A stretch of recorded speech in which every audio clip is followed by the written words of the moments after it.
ఈ సాయంకాలం బైబిల్ స్టడీని ప్రార్థనతో ప్రారంభిద్దాం. ప్రేమగల మా తండ్రి, మా నమ్మకమైన దేవ, మా ప్రభు మా రక్షకుడైన యేసుక్రీస్తు నమ్మకమైన నామంలో మరొకసారి మేము బైబిల్ పఠనంకై కూడి రావడానికి మీరు చేస్తున్న సహాయంకై మీకు వందనములు స్తోత్రములు చెల్లిస్తున్నాం తండ్రి. జీవగల మా తండ్రి, మేము ఇంకా పాపులుగా ఉన్నప్పుడే మీరు మమ్మల్ని ప్రేమించి పరలోకం నుండి ఈ లోకానికి వచ్చి కల్వరి శిలువ మీద మాకు బదులుగా చనిపోయి సమాధి చేయబడి మూడవ నాడు తిరిగి లేచుడు ద్వారా మమ్మల్ని నీతిమంతులుగా తీర్చినందుకు వందనాలు. మీ రక్తం ద్వారా మా పాపములు కడిగి పరిశుద్ధులుగా చేసినందుకు వందనాలు. మీ కుమారులుగా మమ్మల్ని స్వీకరించినందుకు వందనాలు. రాజులుగా, యాజకులుగా, మీ జత పనివారిగా, తోడి పనివారిగా, రాయవారులుగా, సాక్షులుగా ఈ లోకంలో ఉంచినందుకు మీకు వందనాలు చెల్లిస్తున్నాం తండ్రి. పరిశుద్ధాత్మను సంచకరువుగా, ఆదరించేవాడుగా, బోధించేవాడుగా ఇచ్చినందుకు వందనాలు. నీ వాక్యం మా పాదములకు దీపంగా, మా త్రోవలకు వెలుగుగా అనుగ్రహించినందుకు వందనాలు. ఈ రాత్రి బైబిల్ పట్టణం కొరకు మీరు మాకు సహాయం చేయండి. విశ్వాసం ద్వారా మీ రక్త ప్రోక్షణ కిందకి మమ్మల్ని తెచ్చుకొనిచుండగా మరొకసారి మమ్మల్ని కడిగి తండ్రి ప్రభు వాక్యమును వినుటకు, అంగీకరించుటకు మీరు సహాయపడండి. వాక్యం ఇచ్చే దాసులు కూడా మీరు పరిశుద్ధాత్మతో అభిషేకించి వాడుకోమని ప్రార్థన చేస్తున్నాం. మా తలంపులకు, ఆలోచనలకు మీరు కావాలి ఉండండి. ఈ వాక్య పఠనం ద్వారా మా హృదయాలకు, మా జీవితాలకు క్షేమాభివృద్ధి కలిగించమని మా ప్రభు రక్షకుడైన యేసుక్రీస్తు నమ్మకమైన నామంలో ప్రార్థించి వేడుచున్నాం తండ్రి. ఆమేన్. 477వ పాట పాడుకుందాం. నీ స్వరము వినిపించు ప్రభువా.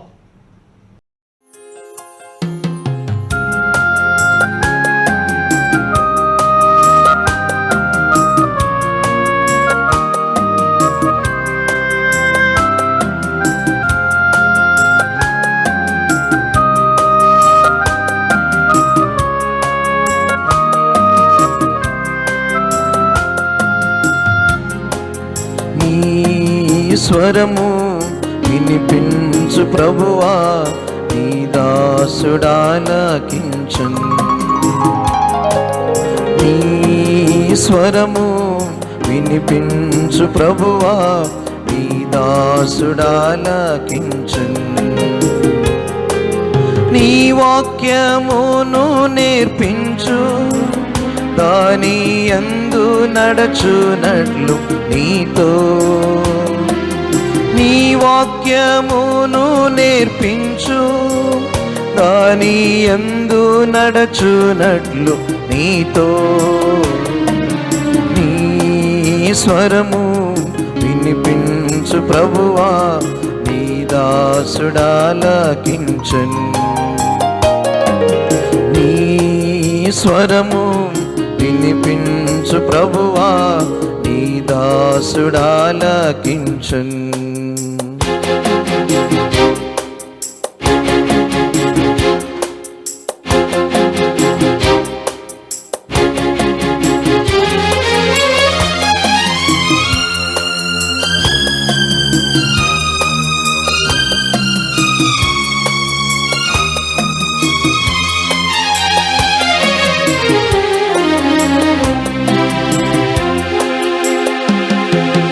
ఉదయమునే లేచి నీ స్వరము వినుట నాకు ఎంతో మధురము.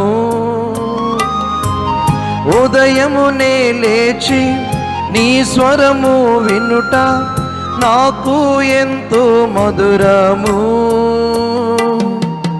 దినమంతటి కొరకు నన్ను సిద్ధపరచు, రక్షించు ఆపదల నుండి,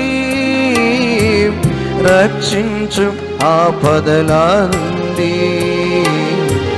నీ స్వరము వినిపించు ప్రభువా, నీ దాసుడాలకించును. నీ స్వరము వినిపించు ప్రభువా, నీ దాసుడాలకించును.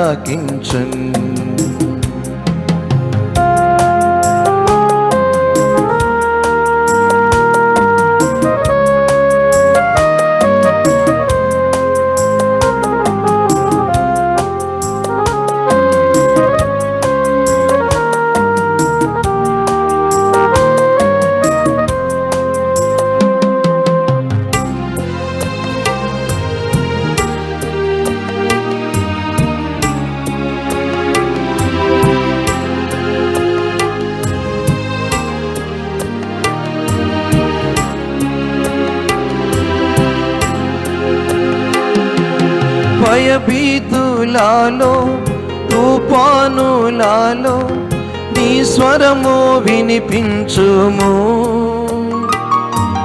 భయభీతులలో తుఫానులలో నీ స్వరము వినిపించుము. అభయము నిమ్ము ఓ గొప్ప దేవా, ధైర్యపరచుము నన్ను, ధైర్యపరచుము నన్ను. నీ స్వరము వినిపించు ప్రభువా, నీ దాసుడాలకించున్. నీ స్వరము వినిపించు ప్రభువా, నీ దాసుడాలకించున్.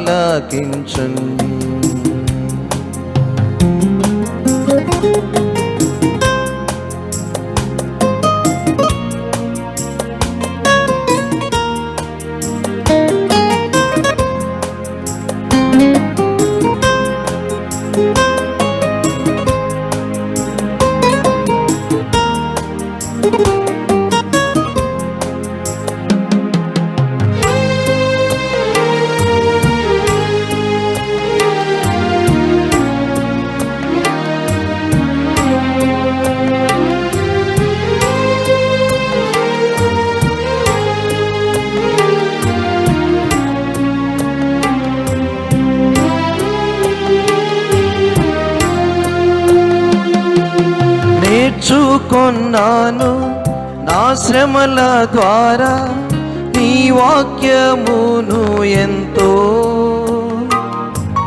నేర్చుకొన్నాను నా శ్రమల ద్వారా నీ వాక్యమును ఎంతో.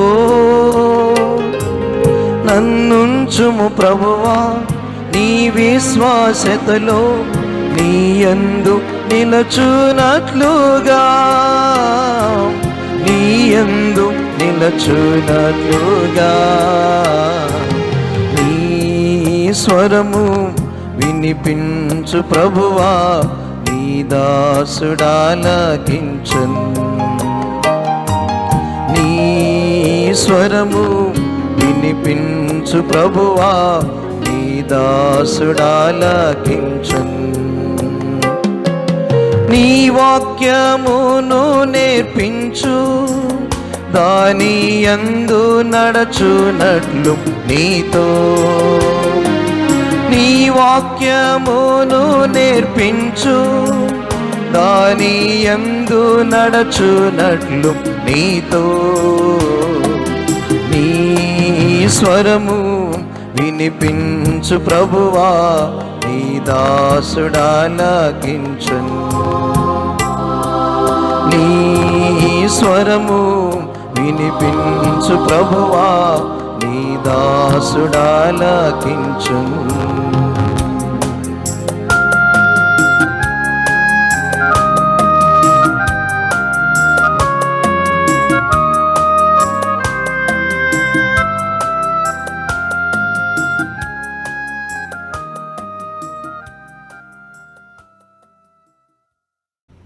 దేవుని వాక్యాన్ని విందాం. ఇప్పుడు బ్రదర్ విజయపాల్ గారు మన మధ్యలో ఉన్నారు. ఆయన దేవుని వాక్యాన్ని మనకు అందిస్తారు. ఎవ్రీబడి, యేసుక్రీస్తు నామం పేర మీ అందరికీ శుభాశిస్సులు తెలియజేస్తున్నాను. దయచేసి రండి ఈరోజు వాక్య భాగానికి.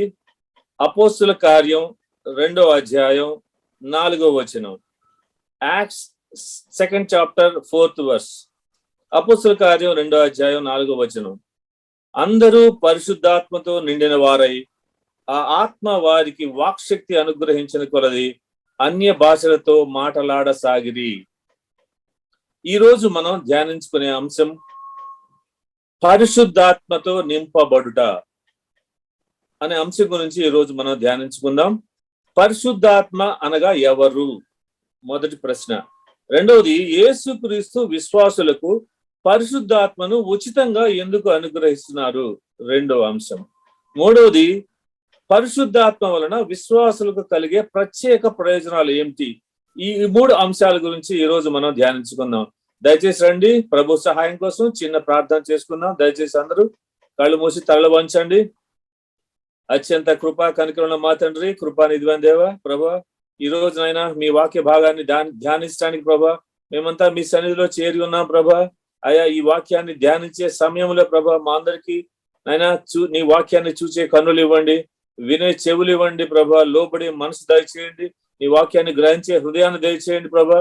అయా శిలువ చాటు నన్ను మరుగుపరిచి ప్రభా పరిశుద్ధాత్మను నడిపించండి ప్రభా. సమస్తమైన మహిమ ఘనత ప్రభా యేసుక్రీస్తు నామానికి అర్పిస్తూ మా కొరకు మరణం పొంది తిరిగి లేచిన నజరేయుడైన యేసు నామమున ప్రార్థించి వేడుకొనుచున్నాం తండ్రి, ఆమేన్. మన అందరికీ తెలుసు, యేసుక్రీస్తు తన శిష్యులకు ఇచ్చిన వాగ్దానం ప్రకారం పెంతెకోస్తు దినం రోజు యేసుక్రీస్తు శిష్యులందరూ పరిశుద్ధాత్మతో నింపబడిరి అని వాక్య భాగంలో రాయబడింది. ఇక్కడ ముఖ్యమైన మాట పరిశుద్ధాత్మతో నింపబడుట. యేసుక్రీస్తు ముందుగా వారికి చెప్పారు, పెంతెకోస్తు రోజు మీరు పరిశుద్ధాత్మలో బాప్తిసం పొందుతారని చెప్పేసి ముందుగా యేసుక్రీస్తు తన శిష్యులకు వాగ్దానం చేశారు. ఆ వాగ్దానం ప్రకారం శిష్యులందరూ కూడా పరిశుద్ధాత్మతో నింపబడ్డారు. అయితే ఈ పరిశుద్ధాత్మ ఎవరు? బైబిల్ చదివే ప్రతి ఒక్కరికి కూడా సహజంగా వచ్చే ప్రశ్న ఏంటంటే, పాత నిబంధనలో తండ్రి ఎవరు? క్రొత్త నిబంధనలో దేవుని కుమారుడైన యేసుక్రీస్తు ఎవరు? యేసుక్రీస్తు చనిపోయి తిరిగి లేచిన తర్వాత, ఆయన పరలోకానికి వెళ్ళిన తర్వాత పరిశుద్ధాత్మ దేవుని రూపంలో మనకి అందరికీ కూడా అనుగ్రహించబడింది చెప్పేసి బైబిల్లో రాయబడింది. అంటే మనందరికి తెలుసు, God the father, God the son and God the holy spirit. తండ్రి, కుమార, పరిశుద్ధాత్మ. దీన్ని మనం ట్రినిటీ అంటాము. అయితే బైబిల్లో ఎక్కడా కూడా ట్రినిటీ అనే వర్డ్ లిఖించబడలేదు. అయితే దీన్ని బట్టి మనకి బైబిల్లో తండ్రి, కుమార, పరిశుద్ధాత్మ అంటే ముగ్గురు దేవుళ్ళు ఉన్నారా? కాదు, దేవుడొక్కడే. ఆయనే యేసుక్రీస్తు, ఆయనే నిజమైన దేవుడు, ఆయనే నిత్య జీవం కలవాడు అని చెప్పేసి బైబిల్లో పలు సందర్భాల్లో లిఖించబడింది. అయితే దయచేసి ఒక వాక్య భాగాన్ని మనం గమనిద్దాం రండి. దయచేసి 1 John 5th chapter 20th verse, 1 యోహాను 5వ అధ్యాయం 20వ వచనం. 1 యోహాను 5వ అధ్యాయం 20వ వచనం. మనము దేవుని కుమారుడైన యేసుక్రీస్తు నందున్న వారమై సత్యవంతునియున్నాము. ఆయనే నిజమైన దేవుడును నిత్య జీవనై ఉన్నాడు. కాబట్టి యేసుక్రీస్తే నిజమైన సజీవమైన సర్వశక్తి గల దేవుడు. He is the only God, but in 3 forms of God. ఆయన ఒక్కడే, దేవుడు ఒక్కడే. అయితే 3 రూపాల్లో, పాత నిబంధనలో తండ్రి రూపంలో, క్రొత్త నిబంధనలో దేవుని కుమారుని రూపంలో, ఆయన పరలోకానికి వెళ్ళిన తర్వాత పరిశుద్ధాత్మ దేవుని రూపంలో ఉన్నాడని చెప్పేసి బైబిల్లో లిఖించబడింది.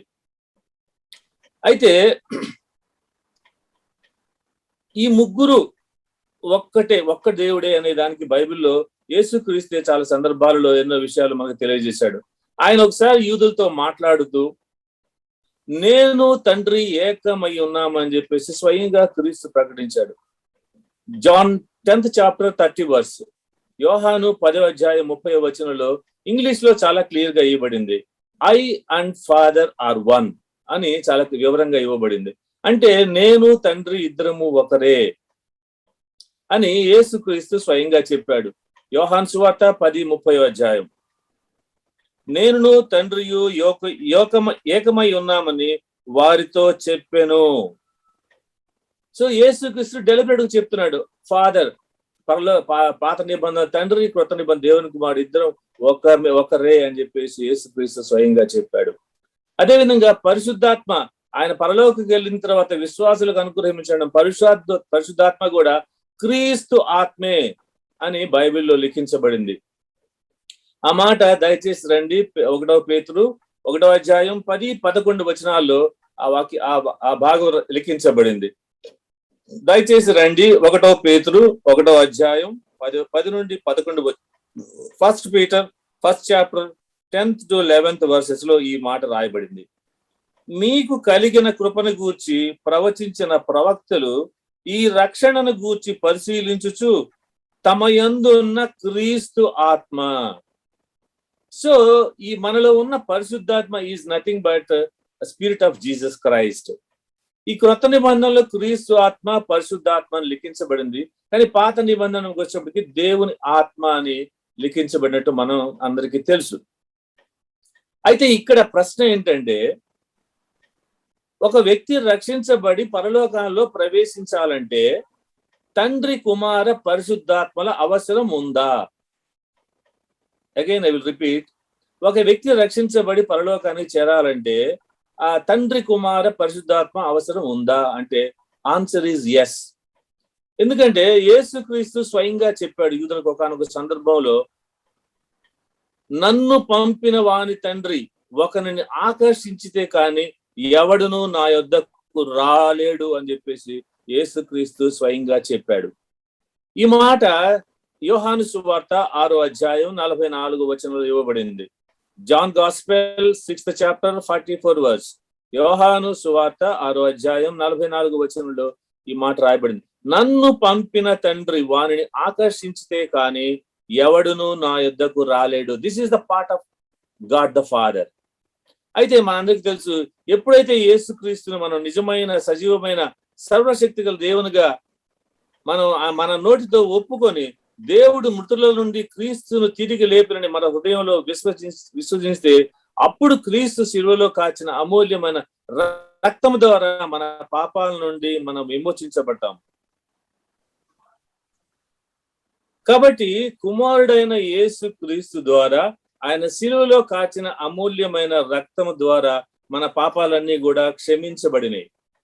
తరువాత మనం ఎప్పుడైతే యేసుక్రీస్తు నామంలో బాప్తీసం తీసుకుంటామో అప్పుడు మన పరిశుద్ధాత్మ అనే వరాన్ని మనకు అనుగ్రహించబడుతుందని చెప్పేసి బైబిల్లో రాయబడింది. అయితే ముఖ్యమైన సంగతి ఏంటంటే, so Jesus son, God the son అనే పాత్ర మన పాపాలు క్షమించబడిన తర్వాత నెక్స్ట్ స్టెప్ ఏంటంటే హోలీ స్పిరిట్ మనలో ఎంటర్ అవడమే. పరిశుద్ధాత్మ వరాన్ని పొందడం అంటే పరిశుద్ధాత్మ ద్వారానే మన ఈ రక్షణ మార్గంలో నడిపించబడి పరలోకానికి చేర్చేది మాత్రం అంతిమంగా హోలీ స్పిరిట్ అని చెప్పేసి బైబిల్లో మనకి లిఖించబడింది. అయితే పరిశుద్ధాత్మలు మనలో ప్రవేశించితేనే, మనలో ఉంటేనే మనం దేవుని వాక్యాన్ని అర్థం చేసుకోగలం. మన పరిశుద్ధాత్మ మనలో ఉంటేనే మనకి దేవుని వాక్యంలోని మర్మాలన్నీ కూడా మనకు అర్థమవుతాయి. పరిశుద్ధాత్మ మనలో ఉంటేనే మనం దేవుని వాక్యాన్ని ప్రకటించగలం అని చెప్పేసి బైబిల్లో రాయబడింది. దయచేసి రండి, John gospel 16th chapter 33rd. యోహాను సువార్త 16వ అధ్యాయం 33వ వచనం. యోహాను సువార్త 16వ అధ్యాయం 33వ వచనంలో, అయితే ఆయన అనగా సత్య స్వరూపైన ఆత్మ వచ్చినప్పుడు మిమ్మును సర్వ సత్యములోనికి మిమ్మును నడిపించును. కాబట్టి ఒక వ్యక్తి రక్షించబడి పరలోకానికి ప్రవేశించాలంటే తండ్రి కుమార పరిశుద్ధాత్మ అవసరం, మస్ట్, తప్పదు అనేది మనం బైబిల్ ద్వారా తెలుసుకోగలం. అయితే ఈ పరిశుద్ధాత్మని దేవుడు ఎవరికి అనుగ్రహిస్తాడు? వన్ థింగ్ అండి, పరిశుద్ధాత్మ అందరికీ అనుగ్రహించబడదు. కేవలం యేసుక్రీస్తుకు విధేయులై ఆయనను వెంబడించే వారికి మాత్రమే పరిశుద్ధాత్మ అనుగ్రహించబడుతుందని బైబిల్లో రాయబడింది. దయచేసి రండి, అపోస్తుల కార్యం 5వ అధ్యాయం 32వ వచనం. Acts 5th chapter 32 verse. అపోస్తుల కార్యం 5వ అధ్యాయం 32వ వచనం. మేమును దేవుడు తనకు విధేయులైన వారికి అనుగ్రహించిన పరిశుద్ధాత్మయు ఈ సంగతులకు సాక్షులమై ఉన్నామని చెప్పిరి. సో హోలీ స్పిరిట్ అనేది వెరీ వెరీ ఇంపార్టెంట్ థింగ్. ఒక విశ్వాస జీవితంలో చాలా ముఖ్యమైన ఘట్టం అన్నమాట. సో యేసుక్రీస్తును నిజమైన సజీవమైన దేవునిగా విశ్వసించి ఆయనను వెంబడించు వారికి పరలోక సంబంధమైన ప్రతి ఆశీర్వాదము, పరలోక సంబంధమైన ప్రతి ఆశీర్వాదం అనగా విశ్వాసము, రక్షణ, మారు మనసు, పశ్చాత్తాపం, పాప విమోచన, బాప్తీసము, పరిశుద్ధాత్మ, నిత్య జీవం, పరలోకం, ఇవన్నీ కూడా ఉచితం అని చెప్పేసి బైబిల్లో లిఖించబడింది. అయితే ఇక్కడ ముఖ్యమైన ప్రశ్న ఏంటంటే, యేసుక్రీస్తు విశ్వాసులకు పరిశుద్ధాత్మను ఎందుకు ఉచితంగా ఇస్తున్నాడు? Again I will repeat the question. యేసుక్రీస్తు విశ్వాసులకు పరిశుద్ధాత్మను ఎందుకు ఉచితంగా అనుగ్రహిస్తున్నాడు? ఈ లోకంలో మనం జీవించినంత కాలం 3 విషయాల్లో మనం విజయం సాధించాలి. నెంబర్ 1 సాతాను, నెంబర్ 2 శరీరము, నెంబర్ 3 లోకము. మీ అందరికీ తెలుసు. ఈ 3 అంశాల మీద ఏ మనిషి భూమి మీద తన సొంత ప్రయత్నాల వలన, తన ఓన్ ఎఫర్ట్స్ వలన దేని మీదుగా విజయం సాధించలేడు అనేది బైబిల్ ద్వారా మనకి తెలియజేయబడింది. మీ అందరికీ తెలుసు, సాతానుని గర్జించు సింహంగా సాదృశ్యంగా లిఖించబడింది. అదేవిధంగా యేసుక్రీస్తు యూదా గోత్రపు సింహానికి సాదృశ్యంగా లిఖించబడింది. అయితే మన మనుషుల్ని గొర్రెలకు సాదృశ్యంగా లిఖించబడింది.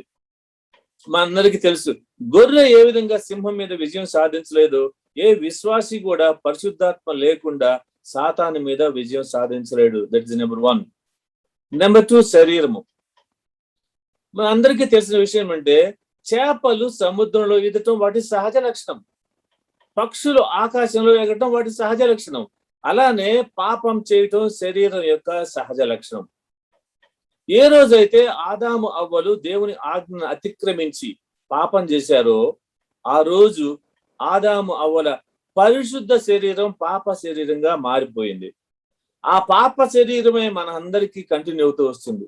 ఈ పాప శరీరంతో మనం శరీరాన్ని జయించలేము. శరీర కోరికల్ని వీటన్నిటిని కూడా మనం పరిశుద్ధాత్మ లేకుండా జయించలేము. అపోస్తుడైన పౌలు పరిశుద్ధాత్మను నింపబడిన వాడై ఏమంటున్నాడంటే, నా శరీరమందు మంచిది ఏది లేదని చెప్తున్నాడు. నేను మేలు చేయాలంటే చేయలేకపోతున్నాను, కీడే చేస్తున్నాను అంటాడు. అంటే శరీరం మీద విజయం సాధించలేకపోతున్నాడు అపోస్తుల పౌలు. చూడండి ఆ మాట, రోమా 7th chapter 18th verse. Romans 7th chapter 18th verse. రోమా 7వ అధ్యాయం 18వ వచనంలో చాలా వివరంగా రాయబడింది. అనగా నా శరీరమందు మంచిది ఏదియో నివసింపదని నేను ఎరుగుదును. సో మనం శరీరాన్ని జయించాలంటే కూడా పరిశుద్ధాత్మ అవసరత ఉంది. అదే విధంగా లోకాన్ని జయించడం. ఈ లోకంలో మనందరికీ తెలుసు, ఈ లోకం అంతా శరీరాశ, నేత్రాశ, జీవోడంబం.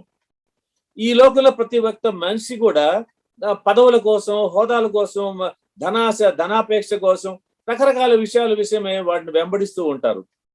అయితే పరిశుద్ధాత్మ మనలో వచ్చే వరకు కూడా ఈ లోక సంబంధమైన విషయాలని కూడా తాత్కాలికమని మనకి గమనంలోకి తెలియజేయబడ్డు.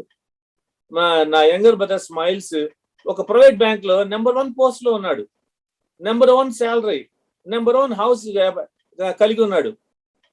అయితే ఎప్పుడైతే హోలీ స్పిరిట్ మా బ్రదర్ ఎంటర్ అయిందో, ప్రవేశించిందో, స్మైల్స్ కి అర్థమైంది ఈ లోకములో మహిమ టెంపరరీ, అశాశ్వతము.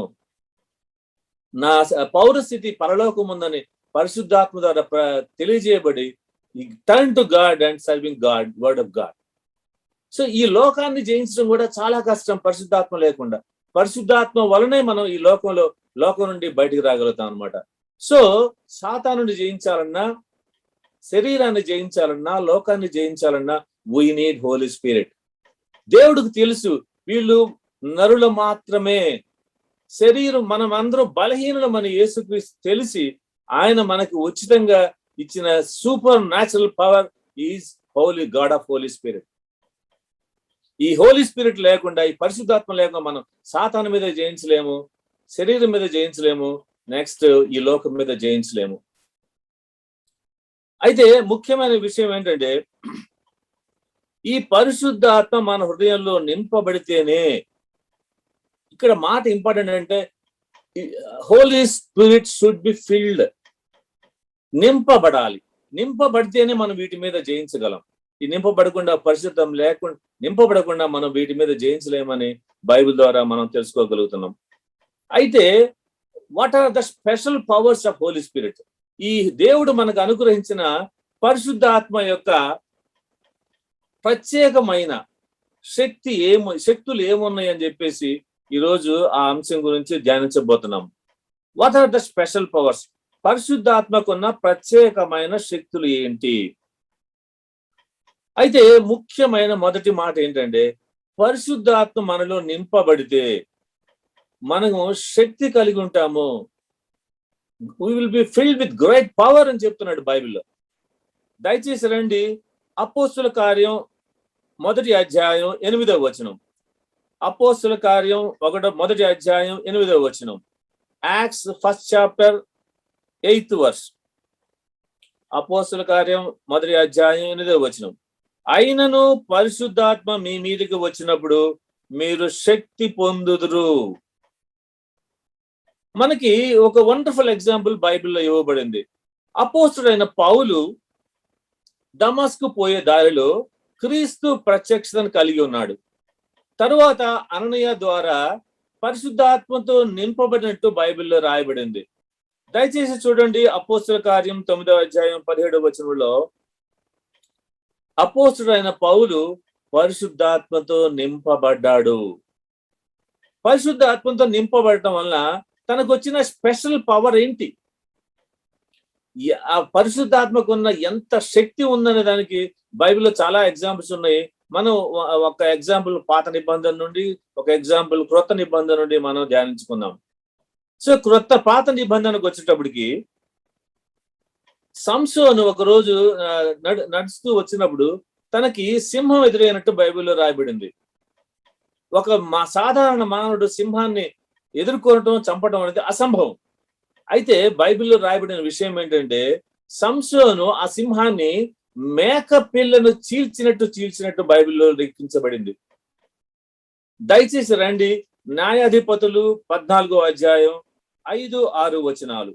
న్యాయాధిపతులు 14వ అధ్యాయం 5-6 వచనాలు. అయితే ఇంత శక్తి సంసోనుకి రావడానికి ముఖ్య కారణం ఏంటంటే, సంసోను దేవుని ఆత్మచేత ప్రేరేపించబడినాడని చెప్పేసి బైబిల్లో రాయబడింది. దయచేసి రండి, న్యాయాధిపతులు 14వ అధ్యాయం 5వ వచనం. అప్పుడు సంసోను తన తల్లిదండ్రులతో కూడా తిమ్నాతునకు పోయి తిమ్నాతు ద్రాక్ష తోటల వరకు వచ్చినప్పుడు కొదమ సింహము అతని ఎదుటికి బొబ్బరించుచూ వచ్చెను. యెహోవా ఆత్మ అతనిని ప్రేరేపింపగా అతని చేతిలో ఏమీ లేకపోయినను ఒకడు మేక పిల్లను చీల్చినట్టు దానిని చీల్చెను. అయితే దీనికి కారణం ఏంటంటే, కేవలం హి వాస్ ఫిల్డ్ విత్ దేవుని ఆత్మ, హోలీ స్పిరిట్. పాత నిబంధనలో దేవుని ఆత్మని రాయబడింది. సో కేవలం పరిశుద్ధాత్మ వలన, శక్తి వలన మాత్రమే అతడు సింహాన్ని ఎలాంటి ఆయుధం లేకుండా చీల్చబడిందని చెప్పేసి బైబిల్లో లిఖించబడింది. మనందరికి చూసుంటాం. మనందరం కూడా మటన్ షాప్కి వెళ్ళినప్పుడు మేక కేవలం పొట్టేలు కానీ మేక కానీ 15-20 కేజీసే ఉంటది. ఒక నైఫ్ లేకుండా అతను దాన్ని, ఆ మటన్ ని, ఆ మేకని, పొట్టేల్ని కట్ చేయలేడు. ఎంత శక్తి దేవుడు సంసోనుకి ఇచ్చాడో మనం దీన్ని బట్టి అర్థం చేసుకోవచ్చు. అదే విధంగా పరిశుద్ధాత్మ శక్తి గురించి క్రొత్త నిబంధనలోకి వచ్చేప్పటికి అపోస్తుడైన పౌలు పరిశుద్ధాత్మతో నింపబడిన తర్వాత అతని శరీరానికి తగిలిన చేతి గుడ్డలు గాని, నడికట్లు గాని రోగుల దగ్గరకు వెళ్ళినప్పుడు వారి రోగాలు విడిచిపోయినాయి అంట. ఇంకా విచిత్రం ఏంటంటే, దెయ్యములు కూడా విడిచిపోయినాయని రాయబడింది. అపోస్తుడైన పౌలులో ఉన్న పరిశుద్ధాత్మ శక్తి ఎంత గొప్పదో చూడండి. అతని శరీరానికి తగిలిన చేతి గుడ్డలు, నడికట్లు తగిలిన రోగుల దగ్గరికి వెళితే రోగాలు వెళ్ళి వదిలిపోయినవి. మరి ముఖ్యంగా దెయ్యాలు కూడా వెళ్ళిపోయినట్టు బైబిల్లో లిఖించబడింది. This is because of the power of holy spirit only. దయచేసి రండి ఆ మాట, అపోస్తుల కార్యము 19వ అధ్యాయము 11వ వచనం. Acts 19th chapter 11th verse. అపోస్తుల కార్యము 19వ అధ్యాయం 11వ వచనం. మరియు పౌలు చేత విశేషమైన అద్భుతములు చేయించెను. అతని శరీరమును తగిలిన చేతి గుడ్డలైనను నడికట్లైనను రోగుల యొద్దకు తెచ్చినప్పుడు రోగములు వారిని విడిచెను, దెయ్యములు కూడా వదిలిపోయెను. This is because of Paul was filled with holy spirit. ఆ పరిశుద్ధాత్మ శక్తి, ఎంత శక్తి ఉందనేది ఈ ఎగ్జాంపుల్ ద్వారా మనం తెలుసుకోవచ్చు. రెండవ ప్రయోజనం ఏంటంటే, దయచేసి రండి, పరిశుద్ధాత్మ మనలో ఉంటే భవిష్యత్తులో ఏమి సంభవిస్తాయో అవి మనం దేవుని ద్వారా ప్రకటించగలమనేది బైబిల్లో తెలియజేయబడింది. మీ అందరికీ తెలుసు, ఎలీషా ప్రవక్త షూనేమీరాలు ఇంటికి వెళ్ళాడు. షూనేమీరాలు ఇంటికి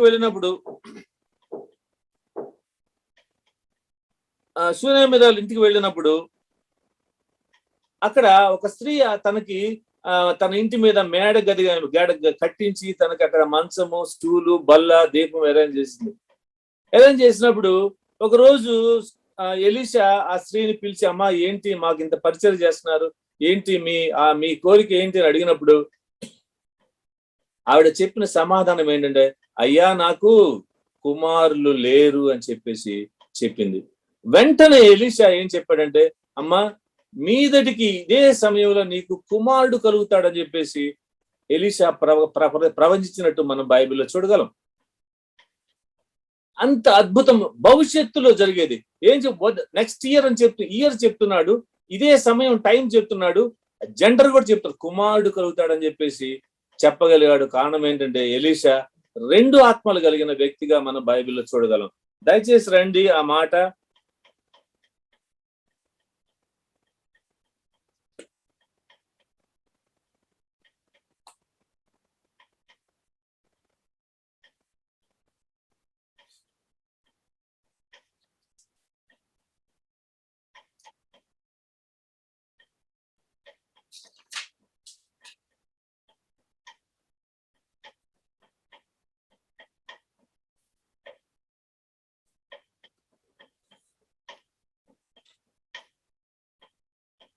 అలా ఏలియా చెప్పిన మాట ప్రకారము ఆ శూనేమిరాలు అదే సంవత్సరం అదే సింహానికి కుమారుడు కలిగినట్టు బైబిల్లో లిఖించబడింది. So this is all because of the holy spirit. భవిష్యత్తులో ఏం కలుగుతుందో కూడా పరిశుద్ధాత్మ ద్వారా మనకు తెలియజేయబడుతుంది. సో నెక్స్ట్, పరిశుద్ధాత్మ వలన కలిగే ఉపయోగాలు ఏంటి? పరిశుద్ధాత్మ భవిష్యత్తులో సంభవింపబో సంగతులు క్రొత్త నిబంధనకు వచ్చేటప్పటికి మన అందరికీ తెలుసు, క్రొత్త నిబంధన యెరూషలేము పట్టణంలో సుమయోను అనే ఒక నీతిమంతుడు, భక్తిపరుడు అనే ఒక వ్యక్తి కలిగాడు. ఆ వ్యక్తికి పరిశుద్ధాత్మ ద్వారా ముందుగా ప్రకటించబడింది, యేసుక్రీస్తును శిశువుగా నువ్వు యెరూషలేములో మందిరంలో చూడక ముందు మరణము పొందవు అని చెప్పేసి అతనికి పరిశుద్ధాత్మ ముందుగా భవిష్యత్తు గురించి ప్రకటించబడినట్టు మనం గమనించగలం బైబిల్లో. దయచేసి రండి ఈ మాట లూకా సువార్త 2వ అధ్యాయం 25-26 వచనాలు.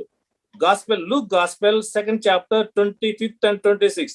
లూకా 2వ అధ్యాయము 25వ వచనం 25-26 వచనాల్లో లిఖించబడింది. యెరూషలేమునందు సుమయోనుడు ఒక మనుష్యుడు ఉండెను. అతడు నీతిమంతుడును భక్తిపరుడునై ఉండి ఇశ్రాయేలు యొక్క ఆదరణ కొరకు కనిపెట్టువాడు. పరిశుద్ధాత్మ అతని మీద ఉండెను. అతడు ప్రభు యొక్క క్రీస్తును చూడక మునుపు మరణము పొందడని అతనికి పరిశుద్ధాత్మ ద్వారా బయలుపరచబడెను. So this is because of holy spirit only. భవిష్యత్తులో ఏం జరుగుతుందో సుమయోనికి తనలో ఉన్న పరిశుద్ధాత్మ ద్వారా అనుగ్రహించబడిందని మనం తెలుసుకోవచ్చు. రెండోది ఏంటంటే, పరిశుద్ధాత్మ ద్వారా మనలో పరిశుద్ధాత్మ ఉంటే దేవుని ప్రేమ మన హృదయంలో కుమ్మరించబడుతుంది అని చెప్పేసి బైబిల్లో లిఖించబడింది. దయచేసి రండి Romans 5th chapter 5th verse. రోమా 5వ అధ్యాయం 5వ వచనం. రోమా 5వ అధ్యాయం 5వ వచనం. మనకు అనుగ్రహింపబడిన పరిశుద్ధాత్మ ద్వారా దేవుని ప్రేమ మన హృదయములలో కుమ్మరించబడును. అయితే ఈ హోలీ స్పిరిట్ మనలో ఉండటం వలన, దేవుని ఆత్మ మనలో కుమ్మరించబడటం వలన మనలో క్షమించే నైజము డెవలప్ అవుతుందని చెప్పేసి బైబిల్లో లిఖించబడింది. ఎలాంటి పరిస్థితుల్లో ఉన్నా, ఎలాంటి డిఫికల్ట్ సిచ్యుయేషన్ లో ఉన్నా కూడా ఇతరులు మనకు నష్టం కలిగిస్తున్నా, ఇబ్బంది కలిగిస్తున్నా వారిని క్షమించే మనస్తత్వం మనం కలిగి ఉంటామని చెప్పేసి బైబిల్లో లిఖించబడింది. మనందరికీ తెలుసు, స్టీఫెన్ ని యూదులు రాళ్లతో కొట్టి చంపుతున్నారు. అప్పుడు అతను చెప్పిన మాట ఒక అద్భుతమైన చెప్పాడు. ఏమన్నాడు? ప్రభువా, వీరి మీద ఈ పాపము మోపకము, వారిని క్షమించమని యేసుక్రీస్తును మరణపు అంచుల్లో ఉండి కూడా దేవుని ప్రార్థించిన బైబిల్లో రాయబడింది. అయితే దీనికి కారణం ఏంటి? అది యేసుక్రీస్తు మాత్రమే చెప్పగలిగాడు. వీరేమి చేయుచున్నారు, రోమా సైనికులను ఉద్దేశించి వీరేమి చేయుచున్నారు, వీరిని క్షమించమని యేసుక్రీస్తు కూడా సిలువలో ప్రార్థించినట్టు మనం గమనించగలం. సో ఇలాంటి నైజం ఎలా వచ్చింది అంటే కేవలం దేవుని ప్రేమ స్టీఫెన్ లో కుమ్మరించబడటం వల్ల అతనికి క్షమించే నైజం కలిగి ఉన్నాడు. దయచేసి రండి, ఇతను ఇలాంటి అద్భుతమైన నైజం కలిగి ఉండడానికి కారణం స్టీవెన్ పరిశుద్ధాత్మతో నింపబడ్డాడని బైబిల్లో రాయబడింది. అపోస్తుల కార్యం 7వ అధ్యాయం 55వ వచనం. అపోస్తుల కార్యం 7వ అధ్యాయం 55వ వచనం.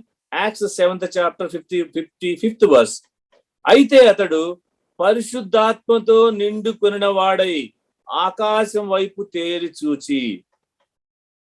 సో ఇట్స్ వెరీ క్లియర్, ఇతను స్టీవెన్ కూడా పరిశుద్ధాత్మతో నింపబడటం వలన మాత్రమే అతడు దేవుని ప్రేమ అతని హృదయంలో నింపబడటం వలన మరణ పంచుల్లో ఉండి కూడా తనను హింసిస్తున్న వాళ్ళని క్షమించగలిగే నైజం కలిగి ఉన్న కారణం ఏంటంటే పరిశుద్ధాత్మ అతనితో నింపబడింది.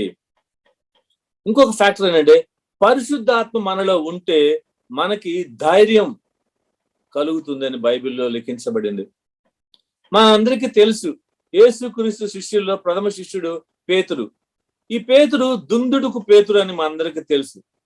ఇలాంటి పేతురు ఒక సందర్భంలో యేసుక్రీస్తు మరుసటి రోజు శిలువలో మరణించబడతాడన్న రోజు ముందు 3 సార్లు ఒక బాలిక పేతురు, నువ్వు క్రీస్తుతో కూడా ఉన్నావు కదా, నీవు గలిలీయుడు కాదా అని ప్రశ్నించినప్పుడు భయపడిపోయి నాకు తెలియదు, యేసుక్రీస్తు ఎవరో నాకు తెలియదు అని చెప్పేసి 3 సందర్భాలలో అదే రాత్రి 3 సార్లు అబద్ధం చెప్పిన పేతురు పరిశుద్ధాత్మతో నింపబడిన తర్వాత యేసుక్రీస్తు వాక్యాన్ని యెరూషలేము మందిరంలో ప్రకటించిన మొట్టమొదటి వ్యక్తిగా 3000 మందిని రక్షించిన మొదటి వ్యక్తిగా బైబిల్లో లిఖించబడ్డాడు.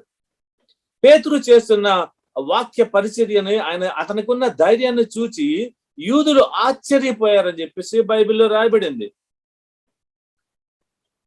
దయచేసి రండి, అపోస్తుల కార్యం 4వ అధ్యాయం 13వ వచనం. అపోస్తుల కార్యం 4వ అధ్యాయం 13వ వచనం. Acts 4th chapter 13th verse. వారు పేతురు యోహానుల ధైర్యము చూసినప్పుడు వారు విద్య లేని పామరులను గ్రహించి ఆశ్చర్యపడి వారు యేసుతో కూడా ఉండిన వారిని గుర్తెరిగిరి. చూడండి, అక్కడేమో యేసు ఎవరో తెలియదన్న వ్యక్తి ఈ యేసే మెస్సియా అని చెప్పేసి ధైర్యంగా యెరూషలేములో ప్రకటించాడు. కేవలం this is the result of ఈ holy spirit which was filled in him. పరిశుద్ధాత్మ వలన మనకి ధైర్యం కలుగుతుందని చెప్పేసి ఈ వాక్య భాగాన్ని బట్టి మనం తెలుసుకోగలుగుతాం. అయితే సో ఇప్పుడు పరిశుద్ధాత్మ వలన మనకి శక్తి కలుగుతుంది. పరిశుద్ధాత్మ వలన మనకి సంభవింపబో శక్తి మనకి సంగతులన్నీ కూడా తెలుస్తాయి. నెక్స్ట్, పరిశుద్ధాత్మ వలన దేవుని ప్రేమ మన హృదయంలో కుమ్మరించబడుతుంది. పరిశుద్ధాత్మ వలన మనం ఎంతో ధైర్యాన్ని కలిగి ఉంటాము. అదేవిధంగా పరిశుద్ధాత్మ వలన మనకి నూతన స్వభావం కలుగుతుంది అని బైబిల్లో లిఖించబడింది. నూతన స్వభావం, పరిశుద్ధాత్మ వలన నూతన స్వభావం కలుగుతుంది. దయచేసి రండి, తీతుకు గ్రంథంలో 3వ అధ్యాయం 5వ వచనం. తీతుకు, Titus 3rd chapter 5th verse. తీతుకు 3వ అధ్యాయం 5వ వచనం. పరిశుద్ధాత్మ వలన మనకు నూతన స్వభావము కలుగుతుంది. అయితే మనందరికీ తెలుసు, ఇజ్రాయెల్కి మొట్టమొదటి రాజు అయిన సౌలు దేవుని ఆత్మ చేత మొదట నింపబడ్డాడు. ఆ దేవుని ఆత్మతో నింపబడినప్పుడు మనందరికీ తెలుసు, దేవుని ఆత్మ అతన్ని ఆవహించినట్టు బైబిల్లో లిఖించబడింది.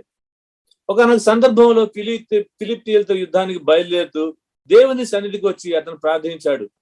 ప్రార్థించినప్పుడు అతనికి దేవుని దగ్గర నుండి సమాధానం రాలేదు. అప్పుడు వెంటనే ఇజ్రాయెల్లోని పెద్దల్ని పిలిపించి, మనలో ఎవరో పాపం చేశారు, అతను శిక్షించాలి, అతను నా కుమారుడై యోనాత అయినా కూడా అతన్ని శిక్షించాలని చెప్పేసి ఎంతో న్యాయబద్ధంగా స్టేట్మెంట్ ఇచ్చినట్టు మనం బైబిల్లో చూడగలం. తన కుమారుడు యోనాతాను కుమారుడు పాపం చేసినా శిక్షించాలని చెప్పేసి చెప్పగలిగిన కారణం ఏంటంటే దేవుని ఆత్మ అతని చేత కలిగి ఉన్నాడు. దయచేసి రండి, 1వ సమూయేలు 14వ అధ్యాయం 38, 39 వచనాలు. 1వ సమూయేలు 14వ అధ్యాయం 38, 39 వచనాలు. అందువలన సౌలు జనులలో పెద్దలు నా యొద్దకు వచ్చి, నేను ఎవరి వలన ఈ పాపము కలిగినో అది విచారించవలను. నా కుమారుడైన యోనాతాను వల్ల కలిగినను వాడు తప్పక మరణమగునని ఇశ్రాయేలును రక్షించు యెహోవా జీవముతోడని నేను ప్రమాణము చేయుచున్నాను. చూడండి ఎంత నూతన స్వభావం కలిగిందో. ఎందుకంటే అప్పటి వరకు అతను దేవుని ఆత్మను పొంది ఉన్నాడు. మనకు తెలుసు, ఎప్పుడైతే దావీదు మీద విషపు చూపు కలిగి ఉన్నాడో వెంటనే అతనుకున్న దేవుని ఆత్మ వెళ్ళిపోయి దురాత్మ అతనిలో ప్రవేశించినట్టు మనం గమనించగలం. ఎందుకంటే అతనికి శరీర స్వభావం వచ్చేసింది, అసూయ. వెంటనే దేవుని ఆత్మ అతని నుండి వెడలిపోయినట్టు బైబిల్లో లిఖించబడింది. దేవుని ఆత్మ కలిగి ఉన్నప్పుడు అతను నూతన స్వభావం కలిగాడు. దేవుని ఆత్మ విడిచిపోయినప్పుడు శరీర స్వభావాన్ని, మళ్ళీ పాత శరీర స్వభావాన్ని కలిగి ఉన్నాడు. అయితే దయచేసి రండి, దేవుని పరిశుద్ధాత్మ వలన మనం దేవుని పరిశుద్ధాత్మ నింపబడితే దేవుడు మనతో మాట్లాడతాడని చెప్పేసి బైబిల్లో రాయబడింది. మనం పరిశుద్ధాత్మ ద్వారా నింపబడినట్లయితే దేవుడు మనకి ప్రత్యక్ష ద్వారా దర్శనం ద్వారా కూడా మనకి ఆయన మనతో మాట్లాడతాడని చెప్పేసి బైబిల్లో ఎన్నో ఉదాహరణలు ఇవ్వబడినాయి. మనందరికీ తెలుసు పౌలు గురించి. పౌలు పరిశుద్ధాత్మతో నింపబడిన తర్వాత యేసుక్రీస్తు ఆయనతో 3 సార్లు సుమారు మాట్లాడినట్టు బైబిల్లో లిఖించబడింది. Because holy spirit, Paul was filled with holy spirit. మన హోలీ స్పిరిట్ తో నింపబడితే మనతో కూడా దేవుడు మాట్లాడతాడు. ఆయన ప్రత్యక్షతలు, ఆయన దర్శనాలు కూడా మనకు కలుగుతాయి అని చెప్పేసి మనకు ఉదాహరణగా ఇవ్వబడింది. దయచేసి రండి అపోస్తుల కార్యం 23వ అధ్యాయం 11వ వచనం. దయచేసి రండి అపోస్తుల కార్యం 23వ అధ్యాయం 11వ వచనం. ఆ రాత్రి ప్రభువు అతని యొద్ద నిలుచుండి, ధైర్యముగా ఉండుము, యెరూషలేములో నన్ను గూర్చి నీవెలాగు సాక్ష్యం ఇచ్చితివో అలాగున రోమాలో కూడా సాక్ష్యం ఇయ్యవలసి ఉన్నదని చెప్పాను. ఇలాంటి అకేషన్స్ 3-4 బైబిల్లో లిఖించబడినాయి. అంటే కేవలం యేసుక్రీస్తు పౌలుతో మాట్లాడాడు. కారణం ఏంటంటే ఏ పరిశుద్ధాత్మ ద్వారా పౌలు నింపబడటమే కారణం. అయితే ఇప్పుడు వచ్చే మనం స్టడీ చేసిన అంశాల గురించి మరొకసారి రివ్యూ చేసుకుందాం. పరిశుద్ధాత్మ మనం నింపబడితే మనకి ప్రత్యేకమైన శక్తి కలిగి ఉంటాము. పరిశుద్ధాత్మ మనం నింపబడితే భవిష్యత్తులో జరిగే సంగతులన్నీ మనకు తెలియబడతాయి. పరిశుద్ధాత్మ మనలో ఉంటే దేవుని ప్రేమ మన హృదయంలో కుమ్మరించబడుతుంది. పరిశుద్ధాత్మ మనలో ఉంటే దేవుని వాక్యాన్ని ప్రకటించే ధైర్యం మనం కలిగి ఉంటాము. దేవుని వాక్యం మనలో పరిశుద్ధాత్మ మనలో ఉంటే నూతన స్వభావం కలిగి ఉంటామని చెప్పేసి బైబిల్లో రాయబడింది. అదేవిధంగా దేవుని పరిశుద్ధాత్మ మనలో ఉంటే దేవుని ప్రత్యక్షతలు, దేవుని దర్శనాలు మనం కలిగి ఉంటామని చెప్పేసి దేవుడు మనతో మాట్లాడతాడని చెప్పేసి బైబిల్లో లిఖించబడింది. చివరిగా 7వ అంశం, పరిశుద్ధాత్మ కలిగి ఉండటం వలన మనం నిగ్రహ శక్తిని పొంది ఉంటాము. శరీరాశ మీద కంట్రోల్ కలిగి ఉంటాము అని చెప్పేసి బైబిల్లో రాయబడింది. ఈ అంశం ఎగ్జాంపుల్ మన అందరికీ తెలిసిన ఎగ్జాంపులే. జోసెఫ్, అతని సైన్యాధిపతి భార్య దినదినము పాపం చేయమని అతన్ని శోధించినప్పటికీ అతడు యవ్వనంలో ఉన్నప్పటికీ కూడా ఆమెకి లోబడలేదు, పాపం చేయలేదని చెప్పేసి బైబిల్లో లిఖించబడింది. This is because of Joseph was filled with holy spirit. దేవుని యందు భయము గలవాడని చెప్పేసి బైబిల్లో లిఖించబడింది. సో ఇన్ని బెనిఫిట్స్ మనకి పరిశుద్ధాత్మ ద్వారా మనం పొందగలం. పరిశుద్ధాత్మ ద్వారా మనకు శక్తి కలిగి ఉంటాము. పరిశుద్ధాత్మ ద్వారా మనం భవిష్యత్తులో జరిగే సంగతులు మనకు తెలియజేయబడతాయి. పరిశుద్ధాత్మ ద్వారా దేవుని ప్రేమ మన హృదయాల్లో కుమ్మరించబడుతుంది. పరిశుద్ధాత్మ ద్వారా మనం ధైర్యం కలిగి ఉంటాము. పరిశుద్ధాత్మ ద్వారా మనం నూతన స్వభావం కలిగి ఉంటాము. పరిశుద్ధాత్మ ద్వారా మనం దేవుని ప్రత్యక్షతలు, దేవుని దర్శనాలు కలిగి ఉంటాము. పరిశుద్ధాత్మ వలన మనం నిగ్రహ శక్తిని కూడా కలిగి ఉంటామని చెప్పేసి బైబిల్లో రాయబడింది. సో ఒక వ్యక్తి పరలోకానికి వెళ్ళాలంటే పరిశుద్ధాత్మ ద్వారా నింపబడటమే అల్టిమేట్. మనందరికీ తెలుసు, ఒక వ్యక్తి ఇండియా నుండి అమెరికా లేదా ఆస్ట్రేలియా లేదా కెనడా వేరే దేశాలు వెళ్ళాలంటే మనకి 3 విషయాలు అవసరం. 1 పాస్పోర్ట్ కావాలి, 2 వీసా కావాలి, ఫ్లైట్ జర్నీకి టికెట్ కావాలి. చాలా మందికి పాస్పోర్ట్ ఉంటుంది, వీసా ఉంటుంది, బట్ టికెట్ లేకపోతే వాళ్ళు వేరే దేశానికి వెళ్ళలేరు. సో అలానే ఈ భూమి మీద నివసించే వ్యక్తి పరలోకానికి వెళ్ళాలంటే కూడా 3 ఇంపార్టెంట్ ఫ్యాక్టర్స్ కావాలి. 1 ఫెయిత్, యేసుక్రీస్తు విశ్వాసం కలిగి ఉండాలి. 2 సాల్వేషన్, రక్షణ కలిగి ఉండాలి. 3 అల్టిమేటం, పరిశుద్ధాత్మను మనం నింపబడి ఉండాలి. పరిశుద్ధాత్మ నింపబడితేనే మనం పరలోకానికి చేతామని చెప్పేసి బైబిల్లో నేర్పించబడతామని చెప్పేసి. మనం ఇండియా నుండి వేరే దేశం వెళ్ళడానికి ఎంతో క్రైమ్ చెల్లించాలి, మీ అందరికీ తెలుసు. lakhs of rupees, thousands rupees pay చేయాలి. బట్ దేవుడు మనల్ని పరిశుద్ధాత్మను నింపబడితే మనం ఫ్రీ, పరలోకానికి ఉచితంగా తీసుకెళ్తాడని చెప్పేసి బైబిల్లో రాయబడింది. సో ఒక విశ్వాసి ఆస్పెక్ట్ లో హోలీ స్పిరిట్ అనేది వెరీ వెరీ వెరీ ఎసెన్షియల్. అయితే ఇంపార్టెంట్ ప్రశ్న ఏంటంటే, ఈ పరిశుద్ధాత్మ మనకి ఎలా కలుగుతుంది? I will close it. Simple example, మనం ఎవరైనా ఒక మల్లెపూట తోటలోకి వెళ్ళి కేవలం 1 గంట సేపు నిలబడితే మన దుస్తులు, మన శరీరం కూడా మంచి సువాసన ప్రభావం కలిగి ఉంటాం మనం. అలాగే మనం యేసుక్రీస్తుతో మన పరిశుద్ధాత్మ శక్తి నింపబడాలంటే మోస్ట్ ఆఫ్ ద టైం, మన లీజర్ టైంలో మనం దేవుని వాక్యాన్ని చదువుకుంటూ, దేవుని వాక్యాన్ని వింటూ, ఆయన సన్నిధిలో నిరంతరం ప్రార్థిస్తూ, ఆయన సన్నిధిలో ఎప్పుడు స్తుతిస్తూ, ఈ 4 ఫ్యాక్టర్స్ మనం ఎప్పుడైతే కంటిన్యూ చేస్తామో క్రమేపీ మనం హోల్ స్పిరిట్ నింపబడతాము, మనం పరలోకము చేరతాము. దేవుడి వాక్య భాగాన్ని దీవించి ఆశీర్వదించును గాక. Praise Lord everybody. ప్రార్థన చేసుకుందాం. ప్రేమగల మా తండ్రి, మా నమ్మకమైన దేవ, ఇవ్వబడిన దేవుని వాక్యమునికై వందనాలు, స్తోత్రాలు చెల్లిస్తున్నాం తండ్రి. పరిశుద్ధాత్మ యొక్క తండ్రి ఆవశ్యకతను, ప్రాముఖ్యతను మీరు మాకు నీ వాక్యం ద్వారా బయలుపరిచినందుకు మీకు ఎంతో వందనాలు చెల్లిస్తున్నాం తండ్రి. ప్రభా, నీ యందు విశ్వాసం ఉంచడం ద్వారా ఈ పరిశుద్ధాత్మను మేము పొందుతున్నాం తండ్రి. ప్రభా, పరిశుద్ధాత్ముడు మమ్మను తండ్రి గుచ్చినప్పుడు మా పాపముల గురించి మేము ఒప్పింపు చేయబడ్డాము. దాని ద్వారా తండ్రి మా పాపములు ఒప్పుకున్నాము. మీ రక్తం ద్వారా కడగబడి పాపక్షమాపణ పొందాము. ఆ దినం నుంచి పరిశుద్ధాత్ముడు మాలో నిరంతరం జీవిస్తూనే ఉన్నాడు. ఈ పరిశుద్ధాత్ముని ద్వారా మాకు అనేక తండ్రి బెనిఫిట్స్ కూడా మీరు ఇస్తున్నారు. మీ శక్తిని మాకు అనుగ్రహిస్తున్నారు తండ్రి.